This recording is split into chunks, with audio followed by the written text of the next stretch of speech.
ಶಿವ, ಹೇ ಶಿವ, ಏನೋ ಮಾತಾಡಿದೀನಿ, ಏನೋ ಮಾಡ್ತಿರುವ ನೀ ಅಲ್ಲಿ? ಏನ್ರಿ ಅಪ್ಪವ್ರ? ಏನೋ ಮಾಡ್ತಿದೀಯಾ? ನಿಮ್ಮ ಹಳೆಯ ಚಪ್ಪಲಿಯನ್ನು ಪಾಲಿಶ್ ಮಾಡ್ತಾ ಕೂತುಕೊಂಡಿದ್ದೆ. ಶಿವ ಶಿವ ಶಿವ, ನಿನಗೆ ಎಷ್ಟು ಸಲ ಹೇಳಿದ್ದೀನಿ ಇಂಥ ಕೆಲಸ ನೀನು ಈ ಮನೆಯಲ್ಲಿ ಮಾಡಿಕೊಡುದು ಅಂತ. ನೀನು ಈ ಮನೆಯ ಆಳಲ್ಲ, ನೀನು ಈ ಮನೆಯ ಮಗನಂತೆ. ನಾನು ಸಾಕಿ ಸಲಿದೆನೆಂಬ ಒಂದೇ ಕಾರಣಕ್ಕಾಗಿ ಇಂಥ ಕೆಲಸ ಮಾಡುತ್ತಿರುವುದು ನನ್ನ ಕರುಳು ಕರುಗುತ್ತಿದೆ.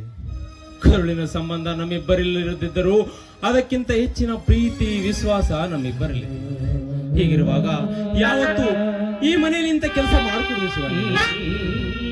ಆಯ್ತು, ನಿಮ್ಮ ಸೇವೆಯನ್ನು ಮಾಡಲು ನನಗೆ ಬಹಳ ಸಂತೋಷ.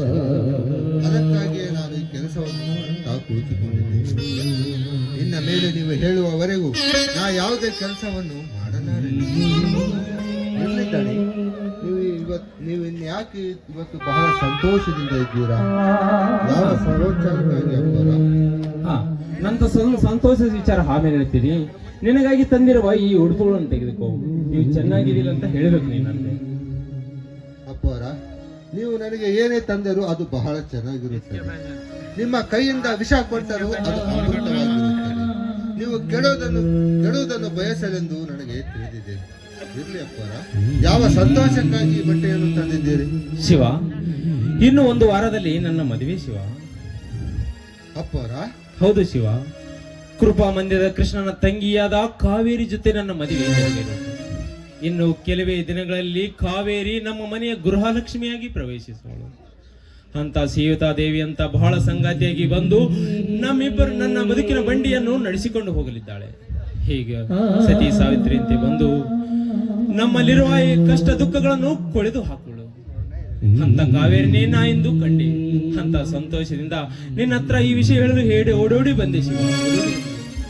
ಬಹಳ ಸಂತೋಷವಾಯ್ತ್ರಿ ಅಪ್ಪವರ, ಬಹಳ ಸಂತೋಷವಾಯ್ತು. ರಾಜ ರಾಣಿ ಅಂಗ ನೀವು ಈ ಅರಮನೆ ಒಳಗ ನಗು ನಗುತ್ತಾ ಕುಳಿತುಕೊಂಡಿರಬೇಕು. ನಿಮ್ಮ ಮಗನಂತೆ ಇರುವ ನಾನು ಈ ಮನೆ ತುಂಬಾ ಓಡಾಡಿಕೊಂಡಿರಬೇಕು. ಸ್ವಲ್ಪ ಹಾಲು ಸಕ್ಕರೆಯನ್ನು ತೆಗೆದುಕೊಂಡು ಬರುತ್ತೇನೆ.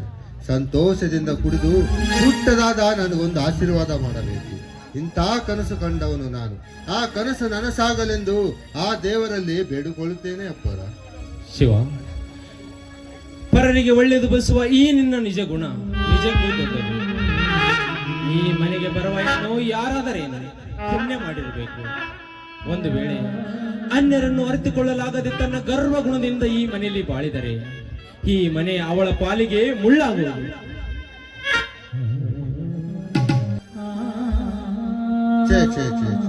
ಇಂಥ ಕೆಟ್ಟ ನುಡಿ ಮಾತುಗಳು ನಿಮ್ಮ ಬಾಯಿಂದ ಬರಬಾರದು ದಣಿ. ಈ ಮನೆಯ ಭಾಗ್ಯ ದೇವತೆಯಾಗಿ ಬರುವ ಹೆಣ್ಣು ಅಂದರೆ ನಮ್ಮ ಅಮ್ಮವರಾಗಿರಬೇಕು.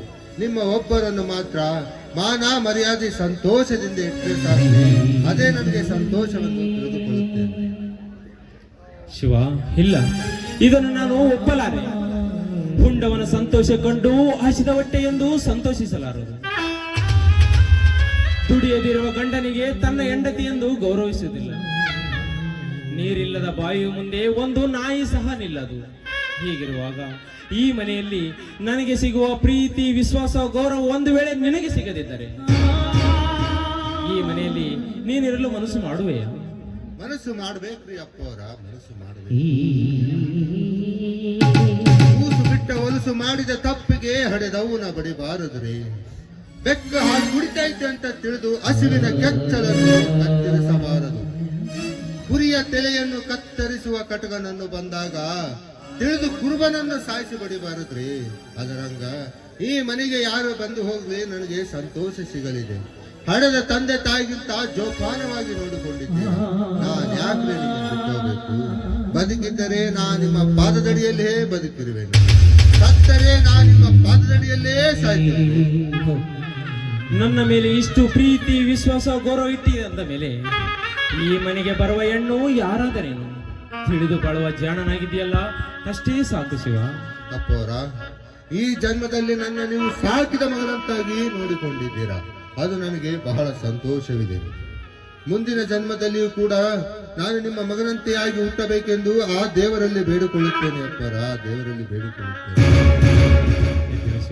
ಹೇಳು, ಪಾಪದ ಕರ್ಮದ ಪಿಂಡದಲ್ಲಿ ಜನಿಸಿದ ನಿನಗೆ ಇಷ್ಟು ರೀತಿ ನೀತಿಗಳಿರಬೇಕಾದರೆ ಅಂತ ಪವಿತ್ರವಾದ ಗರ್ಭದಲ್ಲಿ ಜನಿಸಿದ ನೀನು ಪುಣ್ಯ ಮಾಡಿರ್ಬೇಕು. ಹೀಗಿರುವಾಗ ಅಂತವರೆಲ್ಲ ಹೊಟ್ಟೆಯಲ್ಲಿ ಹುಟ್ಟುವ ಯೋಗ ಯಾರಿಗಿದೆಯೋ ಯಾರಿಗೂ ಗೊತ್ತು ಶಿವ, ಯಾರಿಗಿದೆಯೋ? ವರ, ಮೊದಲು ಈ ಜನ್ಮದಲ್ಲಿ ಋಣ ತೀರಿಸುತ್ತೇನೆ, ಮುಂದಿನ ಜನ್ಮ ಆ ದೇವರೇ ಬಲ್ಲ. ಮೊದಲು ಮದುವೆ ವಿಚಾರ ಕುಳಿತುಕೊಂಡು ಮಾತಾಡಿದ್ರೆ ಆಯ್ತು. ಆಯ್ತು ಶಿವ, ನನಗೂ ಹೊಟ್ಟೆ ತುಂಬಾ ಆಯಿಸ್ತಾ ಇದೆ. ಊಟಕ್ಕೆ ಹೋಗೋಣ ನಡಿ ಶಿವ, ಊಟಕ್ಕೆ ಹೋಗೋಣ. ಬರ್ರಿ. ಮಗನಂತೆ ನೀನು ಇರುವಾಗ ನನಗೆ ಇನ್ನೇನು ಬೇಡ ಕಣೋ.